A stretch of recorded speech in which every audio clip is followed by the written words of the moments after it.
పరిశుద్ధాత్ముడు మన కొరకు సమస్తమును సమకూర్చినవాడని అనాది కాలంలో ఆదాము అవ్వలను సృజించినప్పుడు ఏకత్వమైన నా దేవునికి స్తోత్రం కలిగిన గాక. ఎలా చెప్పగలుగుతున్నారంటే అక్కడ వాక్య భాగం మనకు సెలవిస్తుంది, మన పోలిక చొప్పున. ఏమని? మన పోలిక చొప్పున మన స్వరూపమందు నరుని చేయుదును అనలేదు అక్కడ.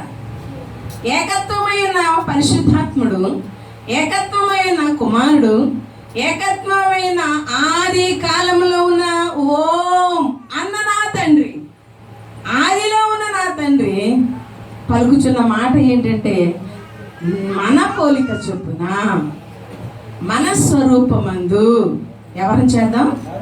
నరుని చేద్దాము అని ఆయన తలంచి మనకు ప్రాణమునిచ్చిన దేవునికి స్తోత్రం కలిగిన గాక. కానీ మానవుని గురించి ఆయన కష్టపడి మట్టిని తీసి మరి ఒక రూపాన్ని పొదిగింప చేసి ఆయన జీవవాయువునే ఇవ్వగా ఈ మానవుడు ఏం చేస్తున్నాడంటే ఆయనకి ఆయాసాన్ని, ఆయనకి దుఃఖాన్ని, సంతాపాన్ని తెలియజేస్తాడు. మానవుడు మాట వినక, మానవుడు దేవునికి దూరమయ్యి మన పోలిక చొప్పున మన స్వరూపమందు నరుని చేద్దామనుకున్న ఆయన ఉద్దేశాన్ని మొత్తానికి ఏం చేశారండి? ఏం చేశారు? సమాధి చేసేసి ఆయన సమాధిలో నుండి విజయాన్ని మనకిచ్చారు. దేవునికి స్తోత్రం కలిగిన గాక. సమాధిని గెలిచిన దేవుడు ఆయన, సమాధిని ఓడించిన దేవుడు ఆయన. కనుక ఇట్టి గొప్ప దేవుని కలిగిన మనము మన హృదయాల్లో సంతోషము మెండుగా దిండుగా ఉండునుగాక. హల్లెలూయా, హల్లెలూయా. రెండు కుటుంబాలను దేవుని సన్నిధిలో ఈ దినములో మనము ధ్యానం చేద్దాం. ఏం చేద్దాం? బోధ కాదండి, అసలు ఆలోచన చేద్దాం. నిద్ర వచ్చేవాళ్ళు లేచి నిలబడండి, పర్లేదు, ఎవరేమనుకోరు, వెనక్కి వెళ్ళి నిలబడండి.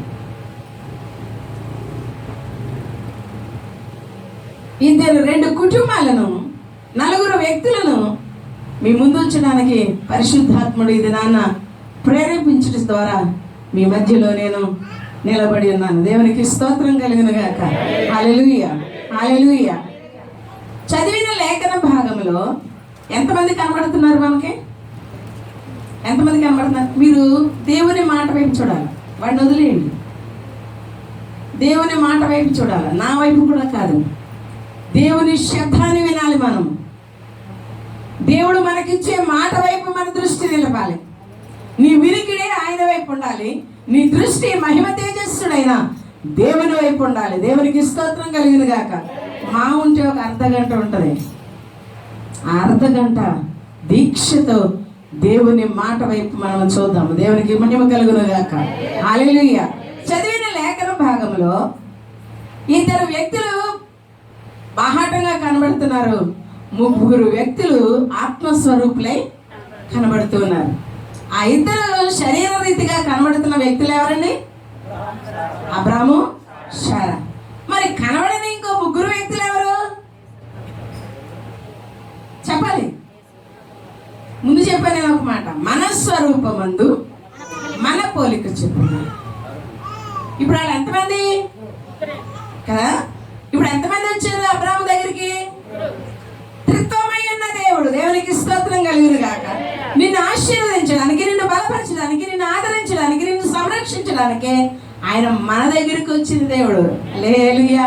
ఆయనకు దూరం అయిపోయినప్పుడు, ఆరాధించలేని స్థితిలో ఉన్నప్పుడు, ఆయనను మహిమపరచలేని స్థితిలో ఉన్నప్పుడు ఆయన సంతాపము చెంది తిరిగి నీ కొరకు తన ప్రాణాన్ని ప్రేమతో అర్పించిన నా దేవుడు. దేవునికి స్తోత్రం కలిగిన నా కొరకు తన ప్రాణాన్ని అర్పించిన వాడు. చెప్దామా?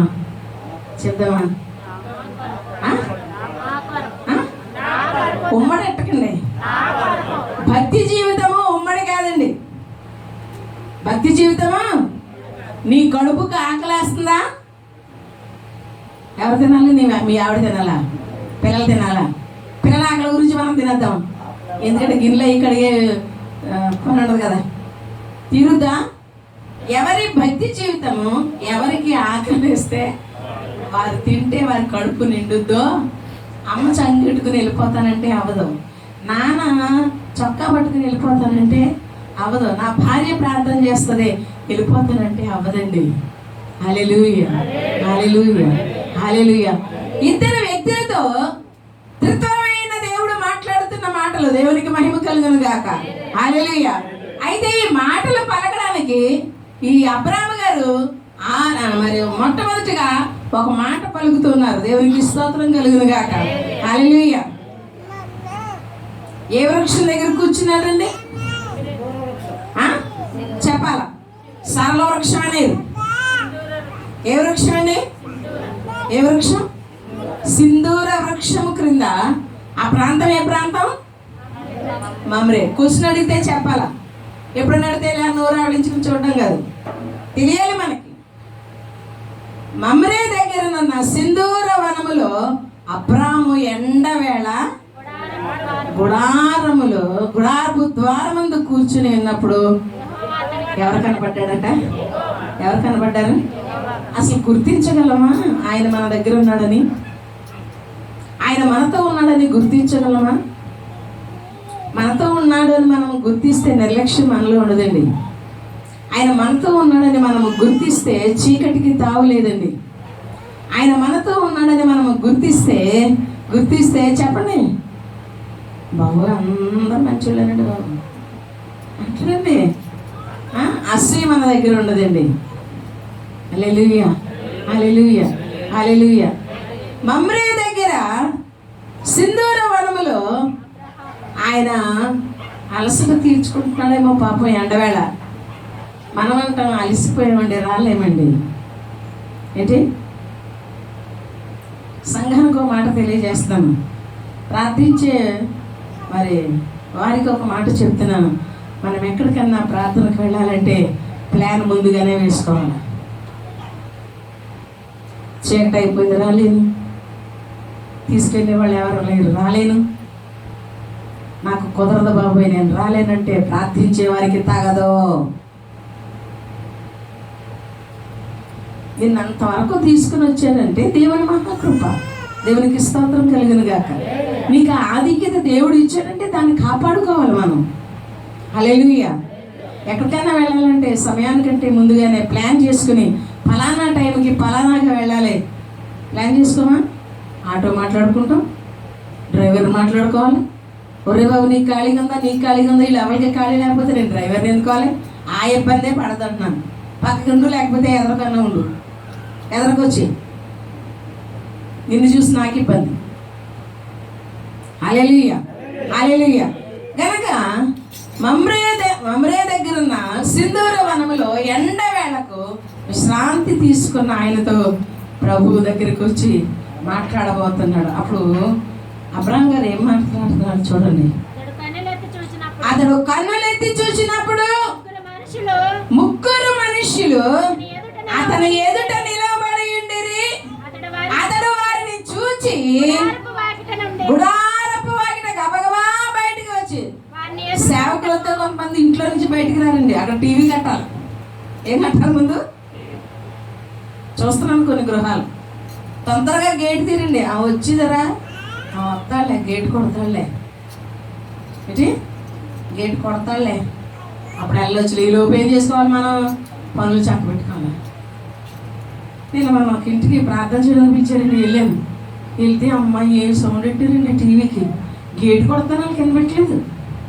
చివరికి ఆ గేట్ దగ్గర అండి నా తిప్పలో గేట్ దగ్గర ఏం చేయాల్సి వచ్చింది? ప్రార్థన చేయడానికి రమ్మను, ఏ సమయంలో వస్తారని పిల్లలకి వాళ్ళు అలర్ట్గా ఉండాలండి. ఏం చేశారు? సౌండ్ ఎక్కువ పెట్టేశారు. చివరికి అక్కడ ఫోన్ చేస్తే ఆ సౌండ్ లాగా వినపడదాం. ఆడ మనిషికి ఏమవుతుంది? టకా టకా కొట్టానండి గేటు. ఓ పక్కన గేట్ కొడతాను, ఓ పక్కన రింగ్ చేస్తున్నాను. ఎవరా? లోపల నుంచి స్వరం, అమ్మా నేను టీవీ ఆఫ్ చేసి అప్పుడు వచ్చారు బయటికి. ద్వారము దగ్గరికి వచ్చి అబ్రాహాం గారు వారిని గుర్తించాడు. ముందు దేవునికి స్తోత్రం కలిగిన గాక. వారిని గుర్తించి ఆ ముగ్గురు మనుషులు ఎదుట నిలవబడి ఉండిరి. అతడు వారిని చూచి గుడారపు వాకిటి నుండి వారిని ఎదుర్కొనా చూడండి, వాక్యం చూడండి. ఎదుర్కొనా ఆ సెంటెన్స్ పూర్తి చేయాలి మీరు. ఎదుర్కొనటకు ఏం చేశాడట ఆయన? వేగిన పాటు ఉండాలి. ప్రభువును దర్శించడానికి మనకు వేగిన పాటు ఉండాలి. ప్రభువును చూడడానికి మన కనులు ఆయన తేజస్సును చూడడానికి నువ్వు సిద్ధపడి ఉండాలి. దేవునికి స్తోత్రం కలిగిన కాక. ఈ కుటుంబంలో ఉన్న ఈ వ్యక్తి ప్రభువును గుర్తించారు. ప్రభువును గుర్తించి విశ్రాంతి తీసుకునే స్థలం నుండి బయటకు పరుగెత్తుకొని వచ్చి, దేవునికి మహిమ కలుగును గాక, పరుగెత్తుకొని వచ్చి కొంతమంది వందనాలు చెప్పండి, కొంతమంది ఏం చెప్పండి. మనం చెప్తే ఉంటారు సార్. కనీసం మన సంస్కారం ఏంటండి? మన సంస్కారం ఇది కాదండి, ఇదే సంస్కారం, ఇదే సంస్కారం. చలో, ఏ సంస్కారం? మన సంస్కారం. కనీసం అవతల వారు ముందు చెప్పినప్పుడు మనం కనీసం చలించేవారిగా వందనాలన్నా చెప్పాలి. ఒకవేళ చీకటి లేకపోతే తల ఉంచి నీ సంస్కారాన్ని తెలియచేయాలి. బిడ్డలకు సంస్కారం నేర్పాలి, మనం నేర్చుకోవాలి. చదువు కొరకు ఎంతైనా తిప్పలు పడేస్తాం, కానీ సంస్కారం మాత్రం నేర్పం. చదువు కాదు, సంస్కారం కావాలి. గౌరవ మర్యాదలు నేర్పాలి.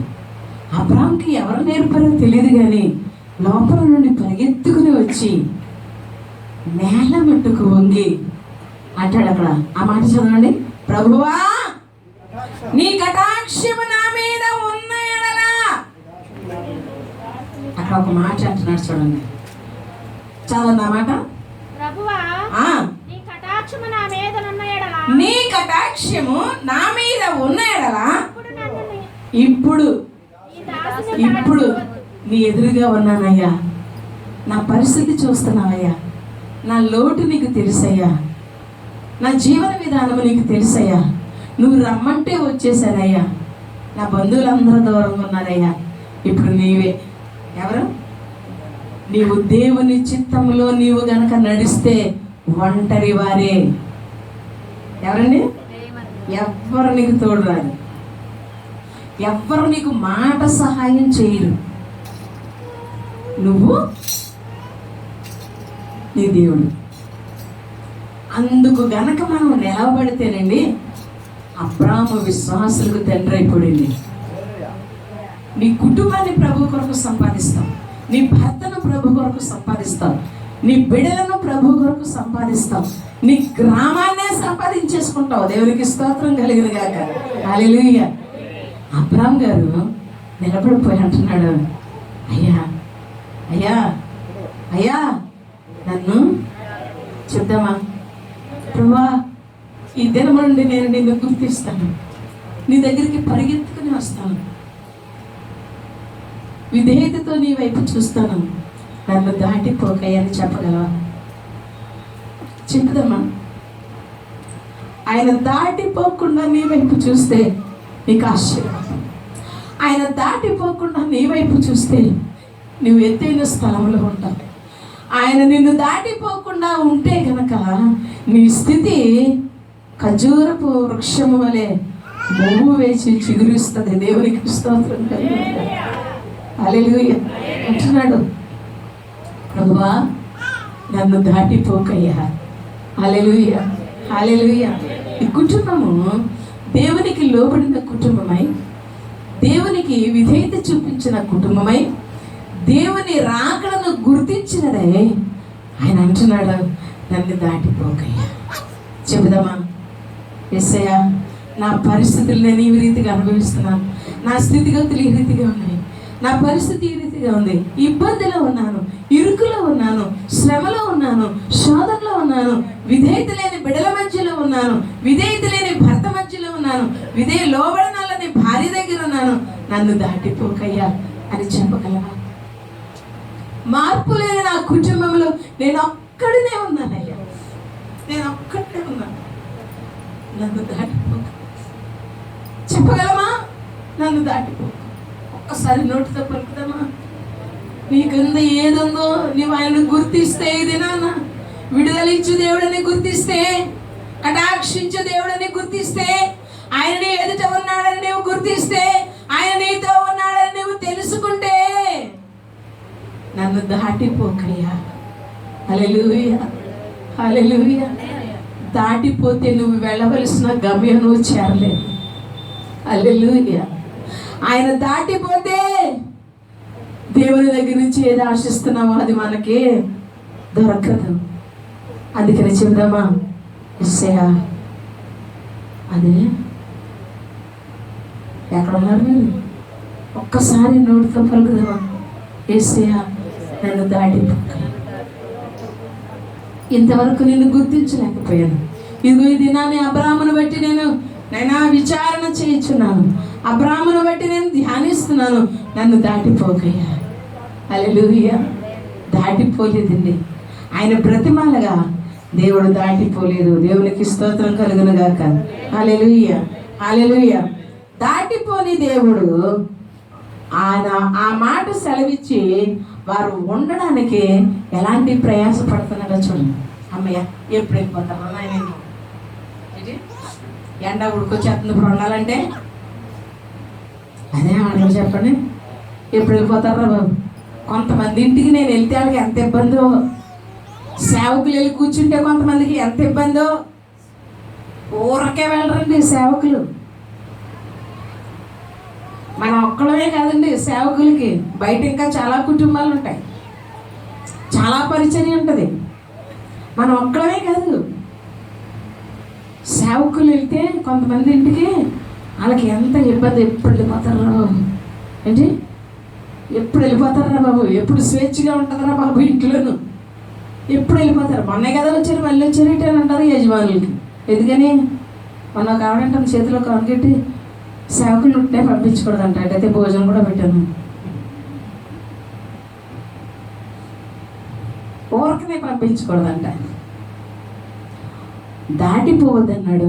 ఇంకో మాట అంటున్నాడు, అయ్యా నన్ను దాటిపోకుండా మీరు ఉండాలంటే మీరు ఏం చేయాలి?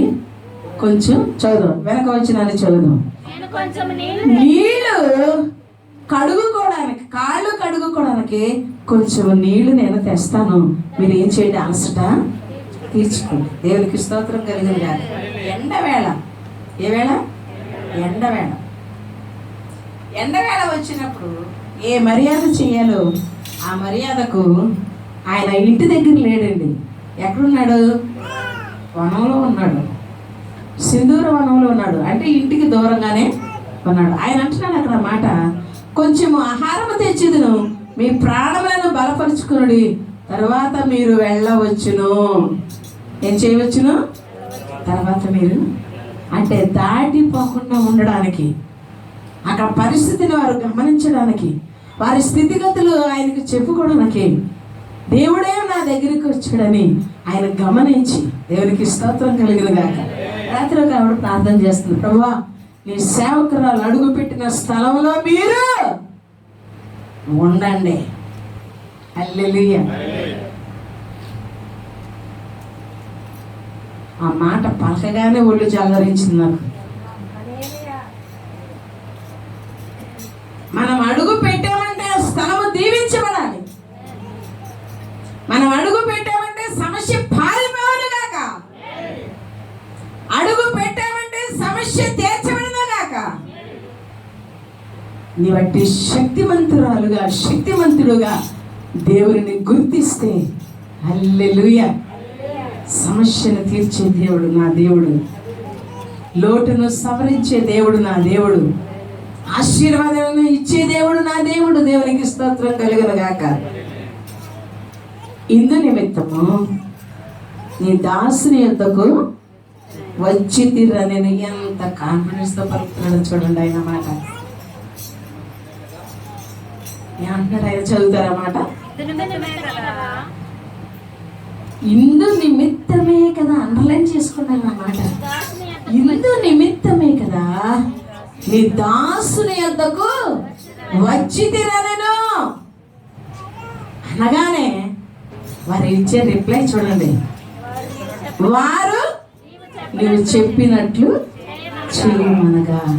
రెండవ మాట, నువ్వు చెప్పినట్లు చేయమనగా అబ్రాము గుడారములోనన్నా శారా యొద్దకు పరుగెత్తి వారిని చూచాడు, ఆహ్వానించాడు, విధేయతతో తల వంచి నమస్కరించాడు, నన్ను దాటిపోవద్దన్నాడు. ఇప్పుడు ఏమంటాడంటే, మీకు కొంచెం అలసట తీర్చడానికి మీకు కొంత ఆహారం తెస్తాను. నేను ఒక్కొక్క ఇంటికి వెళ్ళి వాళ్ళకి అనుకూలించింది అడుగుతూ ఉంటాను కొన్నిసార్లు. అంటే అనుకున్నాను నేనే బాగుంటుంది, ఇదేంటిది ఈ టైంలో ఇలాగ అడుగుతున్నాను, బొర కోరుకుంటాను.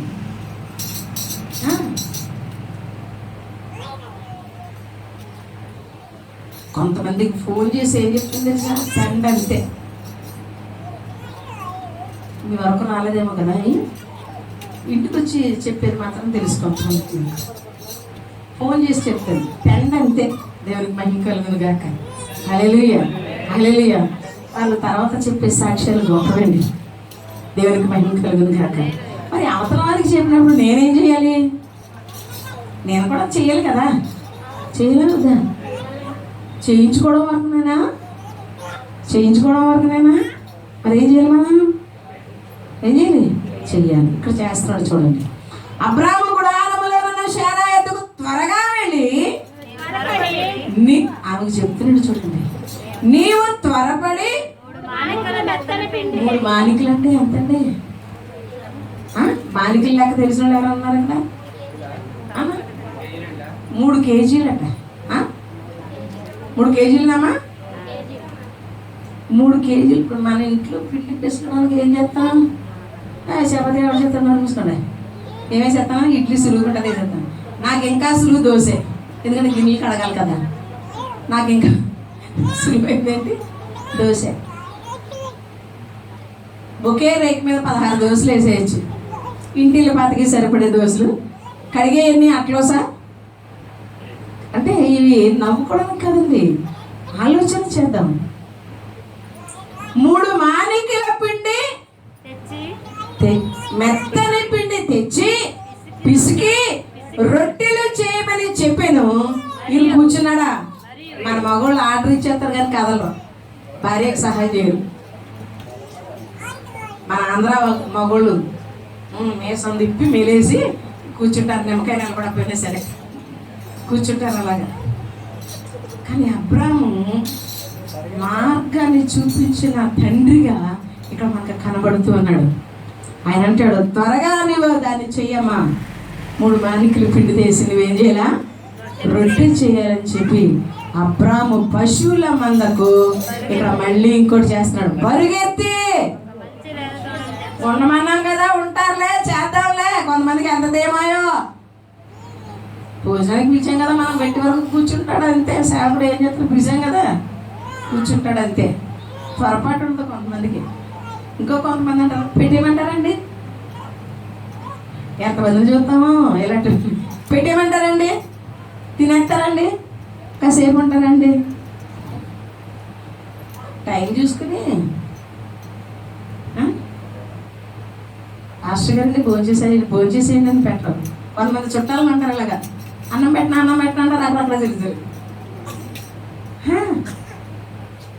అన్నం పెట్టినా టిఫిన్ చేసేయాలని అంటారు. అక్కడక్కడే తిరుగుతారు. ఇప్పుడు వీళ్ళు వెళ్ళి పెట్టుకుని తింటారా? అప్పుడు ఏమంటారు అంటే, నాకు అంటాడు అమ్మ చాలేదు వెళ్ళి అని మనసులో అనుకుని బాయ్ చెప్పేసి వెళ్ళిపోతారు. కొంతమంది ఇలా ఉంటారు. కానీ ఇక్కడ అబ్రాము దాటిపోవద్దని చెప్పిన ఈ మాటకు కట్టుబడి 3 మానికల పిండి తెచ్చి భార్యను చేయమని మందకు పరుగెత్తి ఒక మంచి లేత దూడను తెచ్చి ఒక పనివానికి అప్పగించి వాటిని త్వరగా సిద్ధపరిచాను. దేవునికి స్తోత్రం కలుగును గాక. ఆ తర్వాత ఏం చేస్తారో చూడండి. కొంతమందికి ఎవరు ఎలా తింటారో తెలుసు, కానీ మనకి ఇదే ఉంది ఇదే పెడతానన్న ధీమాలో ఉంటారు కొంతమంది. నేనేమంటానంటే, ఆ నీ హృదయాన్ని చూచుచున్న దేవుడు నీకు అలాగే దీవెనిస్తాడు. నువ్వు కుదించి దిగజార్చి నువ్వు చేస్తే నీ దేవుడు కూడా నీ కొరకు అలా చేస్తాడు. దేవునికి స్తోత్రం కలిగినది. నిస్వార్థంతో చేయండి, స్వార్థం లేకుండా చేయండి, ఇష్టంతో చేయండి. దేంతో చేయండి? ఇష్టంతో చేయండి. దేవునికి మహిమ కలుగును గాక. తెచ్చి వెన్నను పాలను తాను సిద్ధము చేయించిన దూడను తెచ్చి వారి ఎదుట పెట్టి వారు భోజనము చేయించుండగా వారి యొద్ద ఆ చెట్టు క్రింద సత్య చూడమ్మా, ఇలాగ ట్రాన్స్లేషన్ తప్పయ్యి బైబిల్ గ్రంథంలో ఎన్నో తప్పులు వచ్చేస్తున్నాయి. ఇప్పుడు కన్యక అంటలేదు, స్త్రీ గర్భాన్ని అంటున్నారు. శ్రీమతి అంతవరకు రానకూడదు. కన్యక గర్భవతి కుమారుని కన్నా దానికి వదిలేసి స్త్రీ గర్భవతి. స్త్రీ ఎప్పుడవుతుంది? వివాహం అయిన తర్వాత స్త్రీ అవుతుంది. వివాహం కాకమునుపు కన్యక. కానీ తర్జుమా ఎలా ఉంది కనుక జాగ్రత్తగా చదువుదాం. దేవునికి మహిమ కలుగును గాక. ఆ చెట్టు క్రింద నిలుచుండేను వారందరితో చెట్టు క్రింద నిలుచున్న ఆయనను గమనించారు. ఈ ముగ్గురు వ్యక్తులు పలుకుతున్నారు, ఏమని? నీ భార్య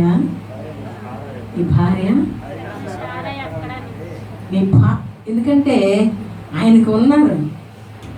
అందు గురించి దేవుడు ఏం పలుకుతున్నాడంటే, ఉన్నారు కదా ఉన్నారా ఎవరు? అందు గురించి నీ భార్య అయినా పేరు ఒక్క నుంచి పలుకుతున్నారు. నీ భార్య అయిన శారా ఎక్కడ? కొంతమంది ఎవరైనా కనపడకపోతే అడుగుతాను, వాళ్ళేరు వీళ్ళేరని. కొంతమంది అంటారు, మేము ఉన్నాం కదా మమ్మల్ని మాతో మాట్లాడటం అనేసి వాళ్ళు ఎందుకమ్మా నీకు అని అడుగుతారు. నాకు వాళ్ళు కావాలి. వాళ్ళ గురించి వెళ్తాను కొన్నిసార్లు నేను, అందు గురించి వాళ్ళని అడుగుతాను. హల్లెలూయా. నీ జవాబును బట్టి దేవుడు నీకు ఆయన కూడా జవాబిస్తాడు. హల్లెలూయా. నీ భార్య అయిన శారా ఎక్కడా? అతను అంటాడు, అదిగో గుడారములో ఉన్నదని చెప్పాను. అందుకైనా లోటును గౌరవించిన దేవుడు. ఎవరన్నా చుట్టాలైతే ఎవరు వెళ్ళిపోతారండి ఊళ్ళోకి? చుట్టాలు వచ్చేయాలనుకోండి ఎవరు వెళ్తారు ఊళ్ళోకి? మరి చెప్పరే, మీ పిల్లలు అలా వదలరా? గూట్లు వేసి కప్పడేస్తారా? ఎలాగో అడ్డుకుంటుంది అంటారా? ఉన్నారు కొంతమంది అలాగా. వాళ్ళతో మాట్లాడకండి. ఇదిగో వాళ్ళు వస్తున్నారే, నువ్వు మాట్లాడకాలతో. వాళ్ళు వస్తున్నారే, జాగ్రత్తగా ఉండు చెప్తూ ఉంటారు. చెడ్డలు చెప్పండి, అలాగా స్నేహం చేయొద్దని. పిల్లలు ఉన్నది ఉన్నట్టు మాట్లాడేస్తారు, మర్మం ఉండదు వాళ్ళకి. అన్నప్పుడు నువ్వు ఎందుకు వచ్చావు అనవసరంగా అంటే, నువ్వే కదా రమ్మన్నావు, ఒకసారి రమ్మంటావు, ఒకసారి రావద్దంటావు. ఇప్పుడు కూడా ఉన్న వాళ్ళు ఏమనుకోవాలా? అర్థమైంది కదా మనకి. దేవుని మహిమ కలుగుతుంది కదా చెప్పండి, మనకు సమయం ఉంటుంది కనుక. బిడ్డలు లేరు అక్కడ, లోటును గమనించారు. నీ భార్య ఎక్కడ? పిల్లలు ఎలాగా కనపట్లేదురా బాబు, నీ భార్య ఎక్కడ? వెంటనే ఆయన ఏమంటున్నారో చూడండి. దేవునికి మహిమ కలుగుతుంది కాక. అందుకైనా మీదిటికి ఈ కాలమున నీ యొద్దకు నేను మరలా వస్తాను.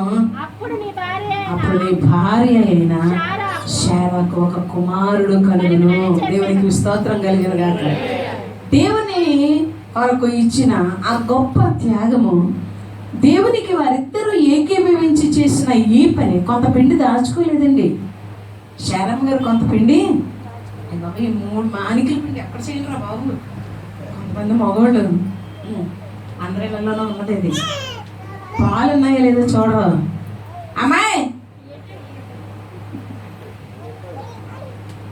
నేను ఎదిగిన తర్వాత మా నాన్నగారు 2-3 సార్లు అలాగన్నారు.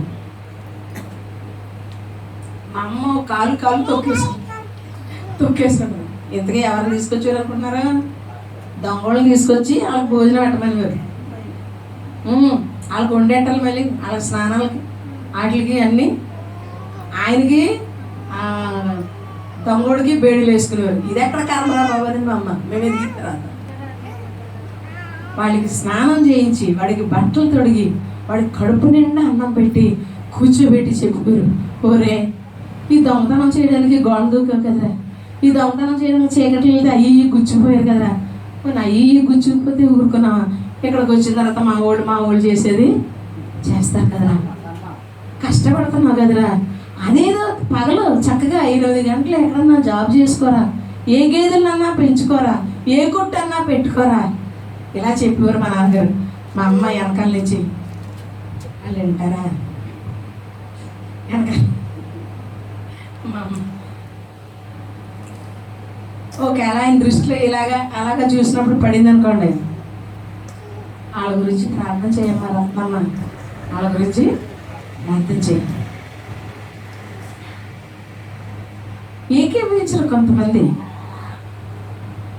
అలాగే 2-3 సార్లు చూసి అన్నారు, ఇంట్లో ఉన్నదో లేదో చూడొద్దా, మన ఇంటికి పోవడానికి మంది అవుతున్నారు, హాస్పిటల్లో ఉన్న మనుషులకి అమ్మ పాలు పంపిస్తుంది, పాలు లేవన్నాను, అప్పుడు ప్యాకెట్ పాలు ఉన్నాయి మనకే. అప్పుడు మళ్ళీ అంటాడు ఆయన, పెరుగుందా మజ్జిగ కలిసి, ఈ పెరుగు పాలు హాస్పిటల్లో ఉన్న పేషెంట్లకు పంపిస్తుంది మా అమ్మ, సాయంకాలం తోడు పెట్టుకుంటాం కదా అని.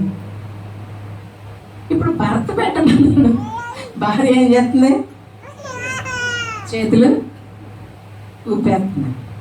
ఇంకొంచెం ఎదిగిన తర్వాత మా అమ్మని అన్నాను, అమ్మ నాన్నగారు అలాంటి పనులు చేస్తాను కనుక ఏదన్నా పెడతాం పెరిగెట్టు ఏదన్నా అంటూ ఇప్పుడంటే ఫ్రిడ్జ్లో వచ్చేది దాచుకోవడానికి. ఈ జ్ఞానవంతురాలు, మా అమ్మని జ్ఞానవంతురాలు అని అంటాను నేను. నీళ్ళు కుండలో పెట్టి దాంట్లో పెరిగెట్టేది, నీళ్ళు కుండలో పెట్టి దాని కిందంతా ఇసుకేసి ఆవిడ ఫ్రిడ్జ్ తయారు చేసుకుని దాంట్లో పెట్టింది పాలు. అప్పటి నుంచి ఆ లోటు నేను ఇల్లు దాటి వచ్చే వరకు నాకు తెలియదు.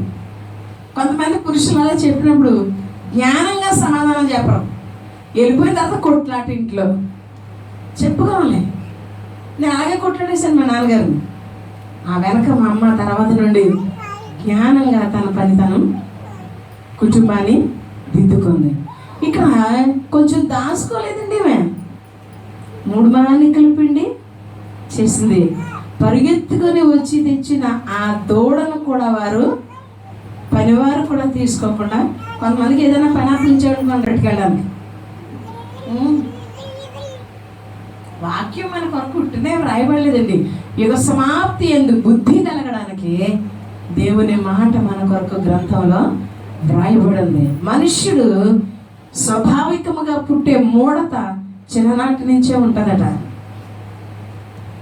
గనక దేవుని వాక్యము చేత దర్శించబడుతున్న మనము, దేవుని వాక్యాన్ని వినుచున్న మనము, సత్య గ్రంథంలోని మాటలను గనక మనము సాధకం చేయగలిగితే, అబ్రాహాముకు దేవుడు లోటును తీర్చిన దేవుడు, మాట ఇచ్చి నెరవేర్చే దేవుడు నా దేవుడు. దేవునికి స్తోత్రం కలిగిన గాక. ఈ కుటుంబం, ఈ భార్యాభర్తలు ఇద్దరు దేవునికి లోబడి వారికి చేయవలసిన పనిని వారికి చేసి, మమ్మల్ని దాటిపోవద్దు, హల్లెలూయా, మమ్మల్ని దాటిపోవద్దు.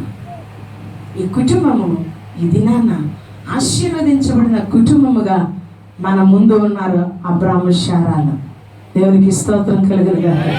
ఇంకొక కుటుంబం గురించి, లోబడిన కుటుంబం ఇది, విధేయత చూపించిన కుటుంబం, అవతల వారి అవసరతను తీర్చిన కుటుంబం, దేవునికి ఆధిక్యత ఇచ్చిన కుటుంబము. దేవునికి స్తోత్రం కలుగును గాక.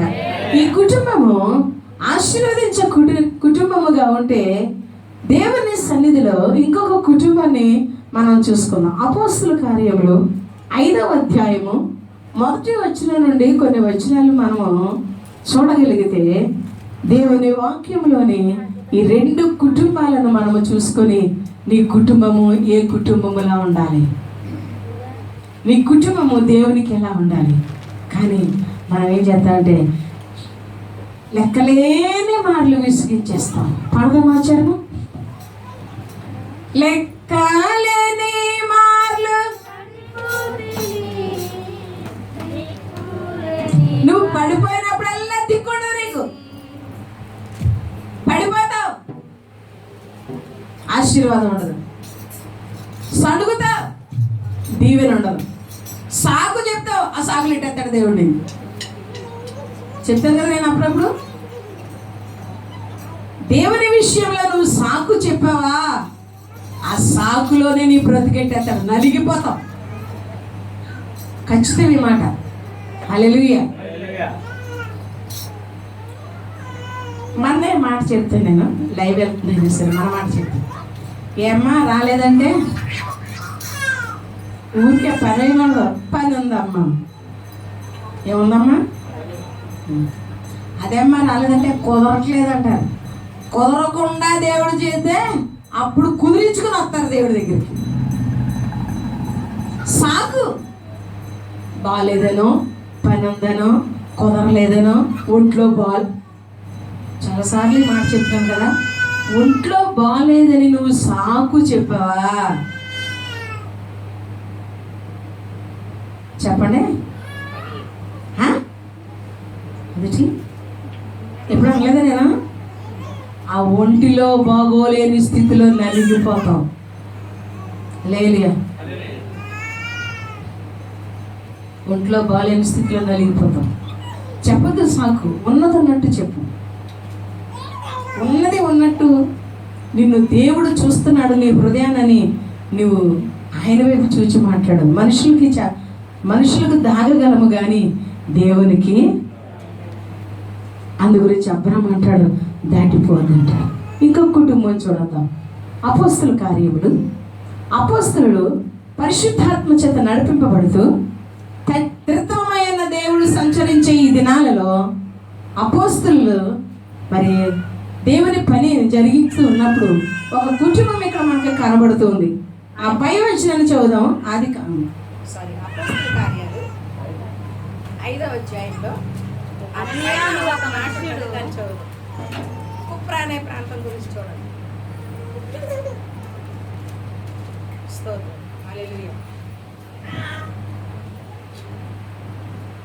లెక్కలేని మార్లు పడిపోతిని, దిక్కులేని వాడనే నైతిని, చక్కా చేసిన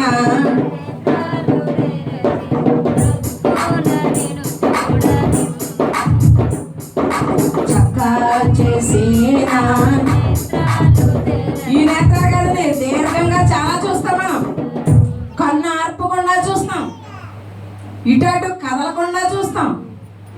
ఆ నేత్రాలు కదండి, ఆత్మీయ నేత్రము తెరవబడును కాక. హల్లెలూయా, హల్లెలూయా. చదువుదాం. 4వ అధ్యాయము 36వ వచనాన్ని చదువుదాం. అపోస్తల కార్యాలు. కుప్రాలో పుట్టిన లేవీయుడగు యోసేపు అని ఒకడుండెను. ఇతనికి అపోస్తలులు హెచ్చరిక పుత్రుడు అని. క్వశ్చన్లు ఏమని అడిగినప్పుడు ఇలాంటివి మీరు గుర్తుంచుకోవాలి. ఎక్కడికైనా వెళ్ళినప్పుడు, మేము బీచ్ ప్రోగ్రామ్కి వెళ్ళినప్పుడు అక్కడ క్వశ్చన్స్ ఆయన అంటారు, ఆంటీ మీరు చెప్పొద్దంట. ఎందుకు? వాక్యం తెలుస్తుందని, సంఘం ఆ విషయాలు తెలుసుకోవాలని చెప్పేస్తాం. కానీ మనం కూడా ఈ మాటలు గుర్తుపెట్టుకోవాలి. ఈ అపోస్తలులు ఇతనికి యోసేపు అని ఒక లేవి వంశంలో పుట్టిన కుప్రాలో ఉండిన వ్యక్తికి అపోస్తలులు ఒక పేరు పెట్టారు. ఏం పేరు? హెచ్చరిక పుత్రుడు. దేవునికి స్తోత్రం కలుగును గాక. ఏ పుత్రుడు అండి? హెచ్చరిక పుత్రుడు. కింద పుట్టినట్లు ఉంటది, ఆదరణ పుత్రుడు. దేవునికి స్తోత్రం. ఎరగాలి, అందుకోండి. ఆదరణ పుత్రుడు. దేవునికి మహిమ కలుగును గాక. హల్లెలూయా, హల్లెలూయా అని అర్థం ఇచ్చు బర్నబా అను పేరు పెట్టిండిరి. ఇతడు ఎలాంటి వాడంటే, చదువు. భూమి గలవాడై ఉండి దానిని అమ్మి దాని వెల తెచ్చి అపోస్తలుల పాదముల దగ్గర ఒక ఆయన అలాగే బయలుదేరాడు. ప్రభు రాకడ వచ్చేస్తుంది, మీ అన్ని అమ్మేసి ఎక్కడ తెచ్చేయండి, ఆ పలానా కొండ దగ్గర తెచ్చేయండి అన్నాడు. మరి అన్ని అమ్మేసి తెచ్చైతే ఇతను ఉంటాడా? అసలు ఆలోచించాలా? ఈ అమ్మేసి పట్టుకెళ్ళిపోయిన వాళ్ళకి ఈ ఆలోచన ఉండాలా?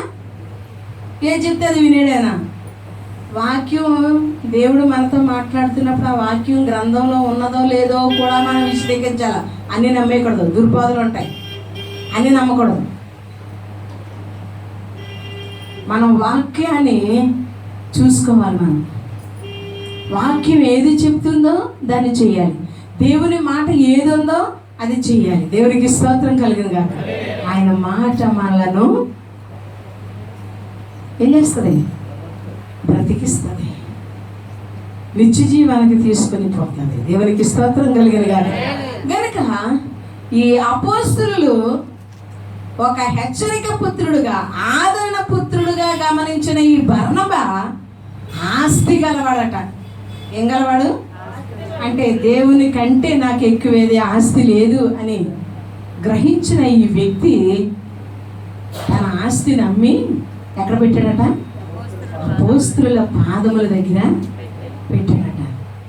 కొంతమంది పులికి మచ్చలు ఉన్నాయని నక్కేం చేసిందట? ఏమవుతుంది? కొంతమంది ఆగెట్టుకుంటారు. దయచేసి అలా చేయకండి. ఎవరో ఏదో చేశారని మనం చేయొద్దు. గొప్పకి ఎప్పుడూ పోవద్దండి. గొప్పగా పోతే నేనంటాను గుండు తప్పదు. అంటే చిన్ని వెంట్రుక కూడా నీకు తెప్పలు మన పక్కన అట్టండి. నేను దాన్ని ఒప్పుకోను.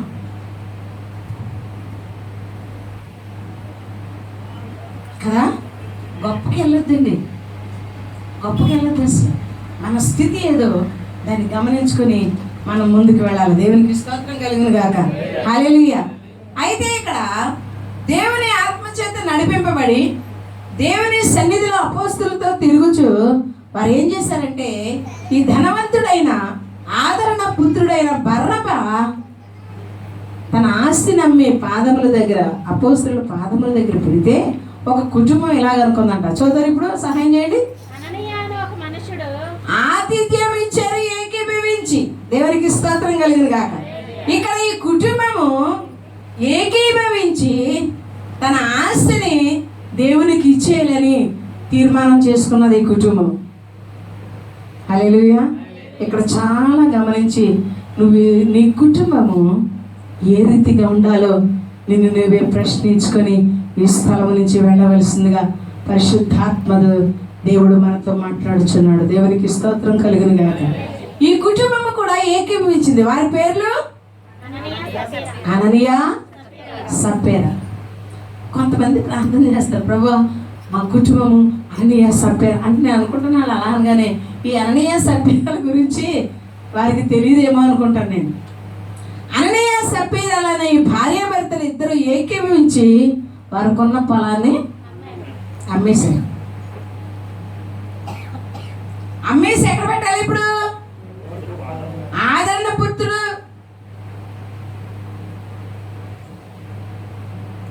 హెచ్చరిక పుత్రుడు చేసినట్టుగా చేయాలి. అపోస్తలుల పాదం దగ్గర పెట్టాలి. చదువు కింద. భార్య ఎరుకనే వాడు దాని వెల కొంత ఇక్కడ శారమ్మ దాయలేదండి, చేయలేక దాయలేదు. 3 మానికలు పిండి చేసేసింది. పనివారు కూడా శ్రేష్టమైన తీసుకోకుండా వారు కూడా సమస్తాన్ని వారికి ఇచ్చారు. కానీ ఇక్కడ చూడండి, ఇద్దరు ఏకీభవించారు, మంచి పనికే తలంపు పెట్టారు. అయితే వారి స్వభావం చూడండి. భార్య ఎరుకనే దాని వేళలో కొంత ముందు అనుకోవచ్చు కదా, అమ్మేసి కొంత మనకు ఉంచుకొని ఆ మిగిలింది దేవుడికి ఇచ్చేద్దామని అనుకోవాలి కదా. గమనించండి, కొంత దాచి కొంత తెచ్చి వారి పాదముల మీద పెడితే, ఒకవేళ ఏమండి సంగమా నాకు దాయొచ్చు, వినుచున్నా లైవ్ వినుచున్నా క్రైస్తవ జనాంగమా, మీ సేవకునికి దాగి ఉండొచ్చు, కానీ నా దేవునికి దాగి ఉండలేవు. హల్లెలూయా, హల్లెలూయా. పరిశుద్ధాత్ముడు మాట్లాడుతున్నారు ఇక్కడ. ఏమని మాట్లాడుతున్నారండి? అననీయా, ఓ అననీయా, ఈ భూమి వెలలో రే శాంతమూర్తి, ఓ అన్నమ్మా. చాలా కాలం క్రితం ఒక కుటుంబము నాకు చిన్న సాక్ష్యం చెప్పింది. అంటే మనకు సంబంధించిన కుటుంబం కాదు, సువార్తలకు సంబంధించిన కుటుంబం. ఇదే మాట వారు ప్రార్థన పెట్టుకున్నప్పుడు నేను చెప్పాను. వారి స్థితి మనకు తెలియదు, వారు ఏం చేస్తున్నారో మనకు తెలియదు. వాక్యం చెప్పడానికి పిలిచారు, అక్కడికి వెళ్ళాం, వాక్యం చెప్పాలి. ఇదే మాట చెబితే కొన్ని రోజుల తర్వాత భర్త దాన్ని గమనించి, అమ్మగారు నా జీతం ఎంత, కానీ నేను కొంతే దేవునికి ఫిక్స్ అయిపోయాడు. మనం 10 రూపాయలు ఎలా ఫిక్స్ అయిపోయామో కానుకేయడానికి, ఆయన కూడా అలా ఫిక్స్ అయిపోయాడు. నా జీతంలో దశభాగం ఇవ్వాలి కనుక నేను కొంత అట్టుకెళ్ళి దేవుని మందిరంలో ఇచ్చేస్తాను అనుకున్నాడు. ఆయన జీతం ఎవరికి తెలుసు? మాట్లాడాలి మీరు ఇప్పుడు. ఎవరికి తెలుసు అండి? ఈయనంత ఫిక్స్ అయిపోయాడు. ఆ విషయం చెప్పలేదు నాకు. కొంత ఫిక్స్ అయిపోయాడు, ఇచ్చాను దేవుడికి బాగా అనుకున్నాడు. కానీ 2 రూపాయలు వస్తే నువ్వు ఎంత ఇచ్చేయాలి? అదేనా? ఓ 2 రూపాయలు అంటే తెలియట్లేదా? 10,000 ఇచ్చాడు దేవుడు, ఎంత ఇచ్చేయాలి? చాలే అని చెప్తున్నాను. అయితే ఆయన ఈ మాట పట్టుకుందంట. కొంత దాచుకుని, భార్యాభర్తలు ఇరువురు కొంత దాచుకున్నప్పుడు అక్కడ జరిగిన సంఘటన అతనికి భయాన్ని పుట్టించింది. హల్లెలూయా. ఆలోచన చేశాడు. ఆ దినం నుంచి దేవుడు అతను దర్శించడం మొదలుపెట్టాడు. చివరికి ఆయన వచ్చి ఒప్పుకొని ఎంతైతే దాచుకున్నాడో అదంతా పట్టుకొచ్చి నాకు ఎత్తున్నాడు. ఏంటి బ్రదర్ అనేది అంటే, అమ్మ ఆ దినాన దేవుడు నాతో మాట్లాడాడు, గమనించడం మొదలుపెట్టాను. ఎన్ని దినాల నుంచి నేను చేయలేదు, మరి ఇదంతా బ్యాంకులో వేసుకున్నామని అడిగాను నేను. కాదమ్మా, అప్పు తెచ్చాను. ఏం చేశాడట? ఎంతైతే తను దాచేశాడో, ఎంతైతే ఇవ్వలేదో అదంతా అప్పు తెచ్చిన దగ్గర పట్టుకొచ్చాడు. ఇప్పుడు నేను ఏం చేయలే? వాక్యం చెప్పిన నేనే కదా అని తీసుకోవాలి. నేను ఒకటే అన్నాను, సంఘంలో నిలబడి, ఎక్కడ నిలబడి? సంఘంలో నిలబడి సాక్ష్యాలు ఏమి చెప్ప, అందరు రారు. ఆఖరిలో పాస్టర్ గారిని సమయం అడిగి, అయ్యా నేను 2 ముక్కలు, పాస్టర్ గారు కూడా చెప్పకు, 2 ముక్కలు సాక్ష్యం చెప్తానని అంత కానుకల పాట అయిపోయిన తర్వాత నువ్వు లేచి నిలబడి సాక్ష్యం ఇచ్చి సంఘం ఎదుట ఒప్పుకుంటే దేవుడు నేను దీవిస్తాను. నేను తీసుకున్నా, నీకు దీవెన ఉండదు. సంఘం ఎదుట సాక్ష్యం ఇచ్చి నీ తప్పు నొప్పుకొని కానుకలు పెట్టిలో వెయ్యి. ఈ దినాన మంచి భూస్వామయ్య. హల్లెలూయా, హల్లెలూయా. కొరత లేదండి. బిడ్డలు అమెరికాలో సెటిల్ అయిపోవాలనేసి నిర్ణయించుకుంటే మీరు అక్కడ సెటిల్ అవ్వడానికి వీలేదు. తిరిగి మరలా మన ప్రాంతమే వచ్చేయండి. ఇప్పుడు బిడ్డలు వ్యాపారాల్లో దీవెన, దేవునికి స్తోత్రం కలిగిన గాక. వారి ఉద్యోగాల్లో దీవెన, దేవునికి స్తోత్రం కలిగిన గాక. వారి పనుల్లో దేవుని దీవెన, దేవునికి స్తోత్రం కలిగిన గాక. బిడ్డలకు కూడా నేర్పాడు. హల్లెలూయా, హల్లెలూయా. కానీ కుటుంబం ఏం చేస్తుందో చూడండి, ముగించేస్తాను. కుటుంబము భార్యాభర్తలు ఏరుకునే కొంత దాచుకున్నారు. ఏం చేశారు? దాచుకుని అప్పుడు అననీయా, నీ భూమి వెలలో ఎంత స్పష్టంగా దేవుడు మాట్లాడుతున్నాడో చూడండి. వీరు అమ్మినట్టు వారికి తెలియదు, వారి సమర్పణ పేతురు గారికి తెలియదు, కానీ ఎవరికి తెలుసు? పరిశుద్ధాత్మనికి తెలుసు. అంటున్నాడు, వెలలో కొంత దాచుకొని ఎవరిని మోసం చేశాం? పాస్టర్ గారినా ఏంటో మీరు ఏదైనా చెప్పేస్తే నేను నమ్మితే నన్ను మోసం చేస్తున్నారేమో, ఒకవేళ నేను నమ్మేస్తానేమో, సేవకులు నమ్మేస్తున్నారేమో. ఎవరిని మోసం చేయకు. దేవుడి దగ్గర అబద్ధం చెప్పడం. దేవుడు వింటున్నాడని విను, దేవుడు చూస్తున్నాడని ఎరుగు, ఆయన నీకు జవాబిస్తాడని నీవు గుర్తిస్తే దేవునికి స్తోత్రం కలిగిన గాక. వీరు చేసిన పని మనం చెయ్యం. ఇంతకే దాచుకుని, ఇంతకే అమ్మావా? కొంత దాచుకుని పరిశుద్ధాత్మను మోసపుచ్చడానికి నిన్ను ఎవరు ప్రేరేపించారు? సాతాను ప్రేరేపించగా నువ్వు కొంత దాచేసుకున్నావు. నీ దగ్గర ఉన్నప్పుడు నీదే కదా. అమ్మని ఎవడు చెప్పాడు? నేను చెప్పానా అండి? పేతురు గారు చెప్పారా? పరిశుద్ధాత్మ చెప్పాడా? వారు నిర్ణయించుకున్నారు. కుప్రాలో ఈ ఆదరణ పుత్రులు చేసిన పనిని వారు సూచనగా తీసుకొని నిర్ణయించుకొని అమ్మివేయగానే వారికి ఒక దుర్బుద్ధి పుట్టింది. నీ ఎద్దరు ఉన్నప్పుడు నీదే కదా. చదువుతారమ్మా? అది నీ ఎద్దరు ఉన్నప్పుడు నీదే కదా. అమ్మిన పిమ్మట నీ వశమై ఉండలేదా?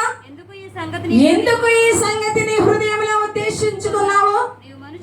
నువ్వు మనుషులతో కాదు, దేవునితోనే అబద్ధమాడావు. దేవునికి స్తోత్రం కలుగును గాక. అప్పుడు వెంటనే ఆ మాటలు వింటూనే పేతురు గారు అననీయతో మాట్లాడుతూ ఉంటుండగానే పడి చచ్చిపోయాడు. మనం చాలా ఈజీగా తీసుకుంటాం దేవుని విషయాల్లో. దేవుడు నీకు ఇచ్చిన పనిలో, దేవుడు నీకు అప్పగించిన భాగంలో, దేవుడు నీకు చేయమని చెప్పిన పనిలో నువ్వేం చేస్తావు అంటే చాలా ఈజీగా తీసుకుని మన ముందు కనబడుతున్న ఐహిక విచారాల వైపు వెళ్ళిపోయి అగాధంలో పడిపోతున్నాం. ఇక్కడ వాక్యం సెలవిస్తుంది, నీ దగ్గర ఉన్నప్పుడు నీదే కదయ్యా, ఎవరమ్మన్నారయ్యా, పరిశుద్ధాత్మను ఎందుకయ్యా మోసపించావు అని పరిశుద్ధాత్ముడు మాట్లాడుతూ ఉంటుండగానే ఆ మాట చదివమ్మా.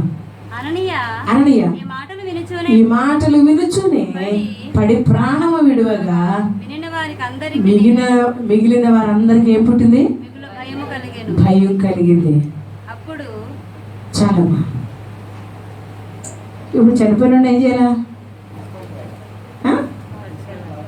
పాతేయాలా? ఈ విషయం భార్యకి తెలియదు.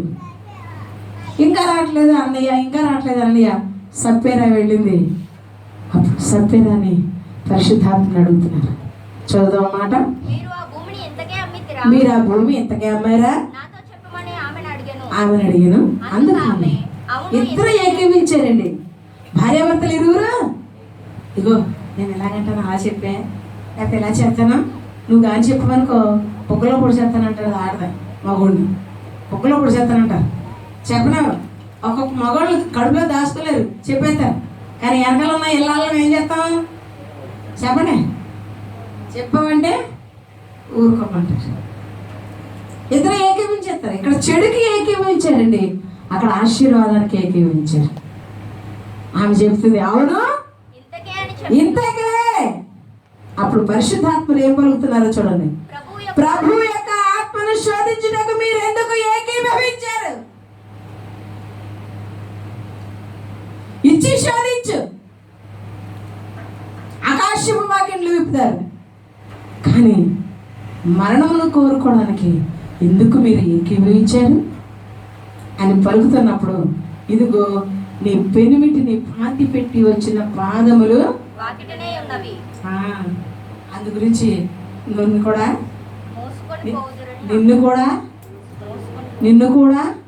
గట్టిగా చదవమ్మా. నిన్ను కూడా అంటే ఏమవుతుంది? ఈవిడ కూడా ఆధ్యాత్మికంగా చచ్చిపోవద్దు, ఆధ్యాత్మికంగా చావద్దు, ఆత్మలో జీవితం. ప్రభు ముఖాన్ని మనం చూద్దాం.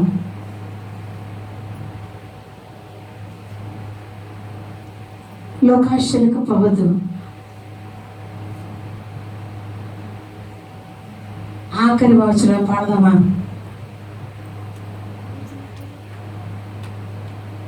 స్తోత్రం.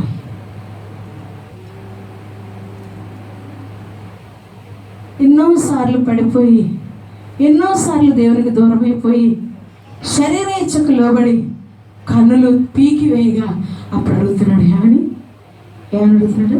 ఎత్తగలుగుతారా, గన్ను పొడిగించమంటారా?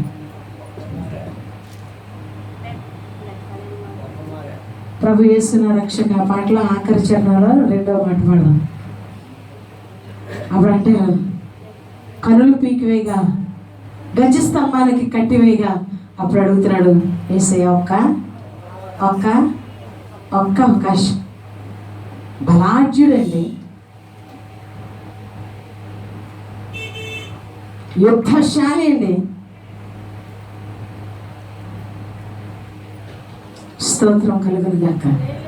కనులు తీయగా అడుగుతున్నాడు, బ్రతిమాలుతున్నాడు. ఏమని ఒక్క అవకాశం, ఈ ఫిలిస్తీన్లు చంపేస్తారు. ముందేమైంది ఆ రోషం నీకు? కనులు ఉన్నప్పుడు ఏమైంది? తల్లిదండ్రులు చెప్పినప్పుడు ఏమైంది? దేవుని వాక్యం చెప్తున్నప్పుడు ఏమైంది? యెరూషలేము మందిరంలో, సమాజ మందిరంలో వాక్యము చదువుతున్నప్పుడు. ఇప్పుడంటే మన ఇంటింటా బైబిల్ ఉన్నాయి, 1 కాదు 3 ఉంటాయి, 3 కాదు 4 ఉంటాయి. నాలాంటి పిచ్చోళ్ళు కార్లో ఒకటి ఉంటుంది, బ్యాగ్లో ఒకటి ఉంటుంది, ఇక్కడ ఒకటి ఉంటుంది, ఇంటి దగ్గర ఒకటి ఉంటుంది, బెడ్రూమ్లో ఒకటి ఉంటుంది, కిచెన్లో ఒకటి ఉంటుంది. ఇన్ని బైబిళ్ళు ఉన్నాయి, కానీ అనుసరణ లేకపోతే ఎన్ని గ్రంథాలు మన ఇంట్లో ఉన్నా మన జీవితం బాగుపడదు. ఇక్కడ అంటున్నారు ఒక్క అవకాశం, అంతవరకు తెచ్చుకోవద్దు. ఇక్కడ అంటున్నారు, ఎందుకు నువ్వు పరిశుద్ధాత్మను మోసపుచ్చడానికి ఏకీభించావు అతనితో? ఎందుకు నీవు ఈ పాడాలోచన నీ మనసులో పెట్టుకున్నావు? దేవుని విషయంలో ఇద్దరు ఏకీవిస్తే ఆయన ఘనపరిచే కార్యమే ఏకీవించండి. ఆయనకి అపకీర్తి తెచ్చే వాటిలో భార్యలారా, బిడ్డలారా, భర్తలారా, కుటుంబమా ఏకీవించదు. పరిశుద్ధాత్మకు భయపడదాం, దేవునికి లోబడదాం, విధేయత చూపిద్దాం. నిత్య నరకము నుంచి, 2వ మరణము నుంచి తప్పించబడదుము గాక. హల్లెలూయా. తీసారా మాట? పాట తీయలేదండి. ఆఖరి చరణం పడండి కొంచెం. ప్రభు యేసున రక్షక లేదు పాట. మీరు ఆఖరి చరణం పాడండి.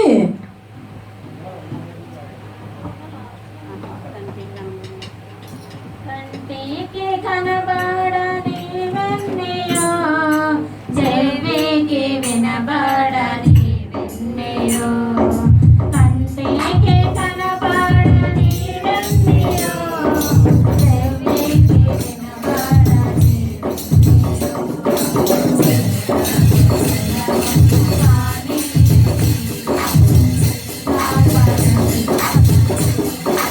ఆయనకు లోబడి ఆయన వైపు మనకు మనం చూస్తే నీ హృదయానికి గోచరము కాని సంగతులు నీ కొరకు దాచి ఉంచే దేవుడు ఆయన. అబ్రాహాము కుటుంబానికి దాచి ఉంచాడు, పరిశుద్ధాత్మను మోసపుచ్చిన ఆ కుటుంబానికి దాచి ఉంచాడు మరణం. ఇక్కడ ఆశీర్వాదం. ఇక్కడ ఏది కావాలి కుటుంబమా? ఒక చిన్న ప్రార్థన చేసుకుందాం. ఎవరిని చేయమని అనను కానీ, ఎందుకంటే ప్రేరణ ఒక్కరికే ఉంటుంది. ఎవరిని చేయమని అనను కానీ నీకు నీవే ఒక చిన్న ప్రార్థన, ఒక చిన్న మాట దేవునితో పలుక్కో. ఆశీర్వదించబడిన అబ్రాహాము శారాలా ఉంటావా? మరణమునకు అప్పగించి పరిశుద్ధాత్మను మోసపుచ్చే ఆలోచనలో కుటుంబం నువ్వు ఏకీభవిస్తావా? ఏది మన ముందుంది? ఎంచుకోవాల్సిన బాధ్యత మన మీద ఉంది. స్తోత్రం, స్తోత్రం, స్తోత్రం, స్తోత్రం ప్రభు, స్తోత్రం.